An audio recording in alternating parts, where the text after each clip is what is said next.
Everyone says real estate is the safest path to wealth. Buy property, watch it appreciate, collect rent, retire rich. It sounds simple. It sounds safe. It sounds guaranteed. And for some people, it absolutely works. But there is a side of real estate that nobody in the highlight reel ever shows you. The losses, the lawsuits, the tenants who destroy your property, the markets that collapse, the hidden costs that eat your returns alive. Today, the Wealth Code tells you the full truth. No hype, no fear, just what you actually need to know. Intro. Welcome to the Wealth Code. The truth about money. The code to financial freedom. Real estate has created more millionaires than almost any other asset class in history. That is a fact. But it has also wiped out investors who went in underprepared, over-leveraged, and overconfident. That is also a fact.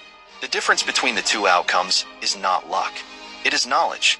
By the end of this video, you will understand exactly how real estate works, what the real risks are, what the real opportunities are, and how to approach it like a sophisticated investor, not a hopeful gambler.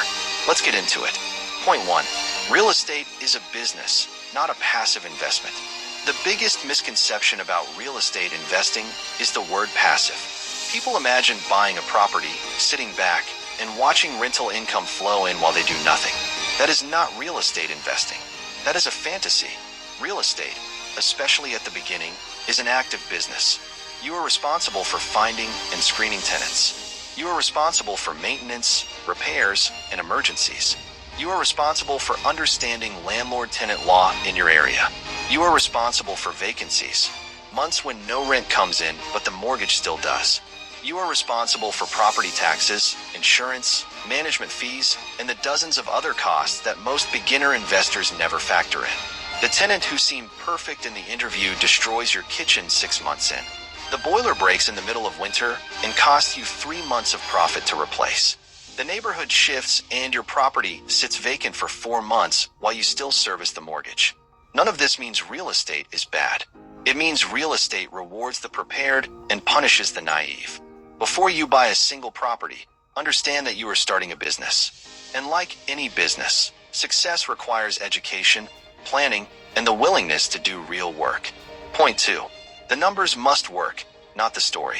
One of the most dangerous traps in real estate is falling in love with a property. The location is perfect. The building is beautiful. Your gut says this is the one. And so you buy it, without running the actual numbers. This is how investors lose money. In real estate, the story of a property does not pay your mortgage. The numbers do. Before any purchase, you must calculate the true cost of ownership. Purchase price, down payment, mortgage payments, property taxes, insurance, maintenance reserve, typically 1 to 2% of property value per year. Property management fees if you are not self-managing. Vacancy rate, the realistic percentage of time the property will sit empty. Then you calculate the income. Realistic rental income. Not the best case, not what you hope for, the actual market rate in that area right now. The difference between your total costs and your total income is your cash flow.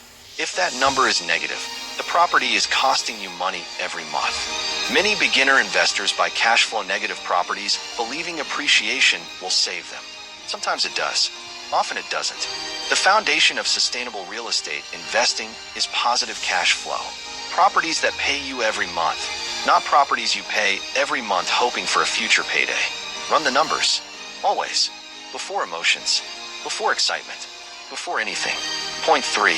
Leverage is real estate's greatest power and greatest danger. No other mainstream investment allows you to do what real estate allows you to do with leverage. You put down 20%, and you control 100% of an asset. If that asset appreciates 10%, you have made a 50% return on your actual cash invested. That is the power of leverage. It is extraordinary. But leverage works in both directions. If the market drops 20% and you put 20% down, you have lost 100% of your invested capital. Your equity is gone. If you cannot service the mortgage during a vacancy or market downturn, the bank takes the property. The 2008 financial crisis did not just affect reckless speculators. It wiped out ordinary investors who had bought properties with thin margins, over-leveraged themselves across multiple properties, and had no cash reserves to survive when the market turned. Leverage amplifies everything, gains and losses equally. The rule of sophisticated real estate investors is never to be so leveraged that one bad month or one market shift threatens your entire portfolio.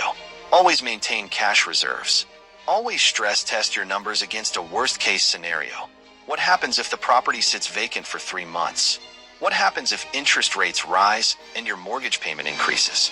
What happens if you need a major repair in the first year? If the answer to any of those questions is financial catastrophe, you are over-leveraged. Leverage is a tool. Respect it accordingly. Point 4. Location is not just important, it is everything. You have heard it 1,000 times. Location, location, location. And it is repeated that often because it is that true. The same property in 2 different locations can produce completely different financial outcomes. A property in a neighborhood with rising employment, improving infrastructure, and population growth will appreciate and attract quality tenants. The same property in a neighborhood with declining employment, deteriorating infrastructure, and population loss will depreciate and struggle to attract any tenants at all. Real estate does not exist in isolation. It exists inside an economy. Before you buy, study the location with the same rigor you would study a stock. What is the employment rate in this area? Is it growing or shrinking? What is the population trend? Are people moving in or moving out? What infrastructure is being built nearby? Schools, hospitals, transport links, commercial development? What is the rental demand? Are properties sitting vacant for months or filling within days? What are the long-term development plans for the area? Buying in the right location with a mediocre property will almost always outperform buying a beautiful property in the wrong location. The property you can renovate. The location you cannot change. Invest in locations with economic momentum, not just in properties that look good. Point 5. The hidden costs that destroy beginner returns. Ask most people what it costs to own a rental property, and they will tell you the mortgage payment. That number is the beginning of the cost, not the total cost. Real estate has a layer of hidden expenses that devastate the returns of underprepared investors. Let me walk you through the ones that hit hardest. Vacancy costs. Your property will not be rented 365 days a year. Budget for 1 to 2 months of vacancy annually. Maintenance and repairs. Properties break. Roofs, plumbing, electrical, appliances. All of it degrades over time, and all of it costs money to fix. Budget 1 to 2% of property value per year minimum. Property management.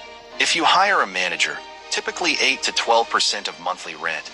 It protects your time, but reduces your margin significantly. Capital expenditure. The big ticket replacements. A new roof. A new heating system. New windows. These costs can reach tens of thousands of dollars, and they come with little warning. Legal costs. Tenant disputes, evictions, liability claims. Real estate can get legally complicated very quickly. Legal fees add up fast. Tax implications. Rental income is taxable. Depending on your country and structure, your tax liability on property income can significantly reduce your net returns. When you add all of these to your mortgage, your actual cost of ownership is dramatically higher than most people plan for. The investors who survive long-term in real estate are the ones who plan for every expense, not the ones who plan for the best-case scenario. Budget for reality, not the highlight reel. Point 6. Real estate investment trusts. Wealth without the walls. Here is something most people talking about real estate investing never mention. You do not need to buy a physical property to invest in real estate. Real estate investment trusts, REITs, allow you to invest in large-scale, income-producing real estate through the stock market. Shopping malls, office buildings, hotels, hospitals, industrial warehouses, residential apartment complexes. All of these asset classes are available through REITs for the price of a single share. REITs are required by law in most countries to distribute at least 90% of their taxable income to shareholders as dividends. This means you receive regular income, like rental income, without owning or managing a single property.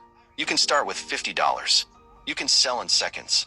You have no maintenance calls at midnight. The liquidity, accessibility, and low barrier to entry make REITs one of the most powerful and underutilized real estate tools available to everyday investors. Are REITs as profitable as a well-chosen direct property investment? Not always. Direct ownership, with leverage in the right location, can produce higher returns. But REITs provide real estate exposure, regular income, and diversification, without the capital, the debt, the risk, and the operational complexity of direct ownership. For most people beginning their investment journey, REITs are the most intelligent entry point into real estate. You learn the asset class, you earn real returns, and you build capital for direct investment later, without betting everything on one property before you understand the game. Point 7. The right mindset for real estate wealth. Every person who has built serious wealth through real estate shares a common characteristic. They approached it as a long game. Real estate is not a get-rich-quick vehicle. The investors who treat it as one, chasing fast flips, over-leveraging for rapid expansion, moving before they understand the market, are the ones who get burned. The investors who build generational wealth through real estate are patient. They buy right. They hold long. They let appreciation and rent increases compound over time. They survive downturns by having cash reserves and manageable debt levels. They expand slowly, mastering one property before moving to two. They treat every property as a business, studying the numbers, managing expenses, protecting their investment. And critically, they never stop learning. Markets change, laws change, tax codes change, financing conditions change. The real estate investor who built a successful portfolio in 2010 is playing a different game in 2025. The principles are the same. The execution must evolve. Real estate rewards the patient, the educated, the disciplined, and the prepared. It punishes the impatient, the overconfident, the undercapitalized, and the uninformed. Which one you are is entirely your choice. Motivational close. Real estate is not a myth. The wealth it can create is real. The financial freedom it has given to millions of people around the world is documented, proven, and replicable. But it is not magic. It is a discipline. It requires you to learn before you leap, to run numbers before you fall in love with a property, to understand leverage before you use it, to build cash reserves before you need them, to think in decades, not months. The people who get rich in real estate are not the people who got lucky with a property. They are the people who respected the asset class enough to understand it deeply before committing their capital to it. You now know more than most people who are already investing in real estate. Use that knowledge. Whether you start with a REIT for $50 or you are saving for your first down payment, start with the right foundation. The right foundation is knowledge, and you are already building it. Call to action. If this gave you a clearer picture of real estate, hit that like button right now. Subscribe to The Wealth Code, financial truth every single week. Drop a comment. Are you investing in real estate right now or planning to? What's your biggest question?